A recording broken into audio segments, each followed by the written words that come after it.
Definition రా సరే వదిలే. ఇప్పుడు భూమి మేఘం మేఘం రాసుకుంటే ఏమి ఉద్భవిస్తుంది?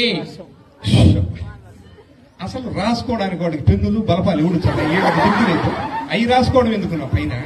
నా ఉద్దేశమే నీకు అర్థం కావడం లేదా? సరే అది వదిలే. ఇప్పుడు భూమి గుండ్రంగా ఉంది ఎట్ట చెప్తావా? నోట్తో ఏం నువ్వు వేరే దాంతో చెప్తావేమో చెప్పు. సరే ఓకే.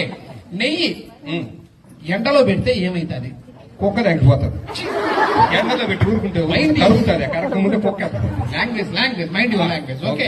పడవ రాయి. మా ఊర్లో మా వదిన అట్టే అంటా ఉన్నా. పడవ రాయి. పడవ వీటి మీద తేలుతుంది, రాయి మునిగిపోతుంది. ఏమి దాని వెనక సైంటిఫిక్ రీజన్? సైంటిఫిక్ గా బొంగ. పడవకు డ్రైవర్ ఉంటాడు, రాయికి ఎవడుంటాడు? అందుకే మునిగిపోతుందా? అంతే. నేనే నీకు ఒక్క ఆశయం కూడా లేదా? ఈ ఒక ఉన్నతంగా ఏదైనా నువ్వు ఏంటి మాట్లాడుతా ఉంటే ఏందనుకుంటాను. నాకు ఒక్క ఆశయం ఏంది, అందరికీ ఒక్కొక్క ఆశయం ఉంటుంది. నాకు 2 ఆశయాలు ఉన్నాయి. ఏంటియో? ఒకటి జీర్ణాశయం, 2 మూత్రాశయం. అది కూడా ఇక్కడ మాట ఆ ఆశయాలు కాదురా నాయన. ఈ ఆశయాలు లేవురా సైన్స్ లో. సరే ఇప్పుడు సైన్స్ లో ఇంకో క్వశ్చన్. ఆడదోమ మగదోమ ఎట్ట చెప్తావా? ఆడదోమ అయితే అద్దం ముందు అవుతుంది, మగదోమ అయితే మందు మీద అవుతుంది. సరే ఇంగ్లీష్ లో పరిజ్ఞానం బాగుందని బ్రహ్మాండంగా. Very good. అమ్మనేమంటారా? మమ్మీ.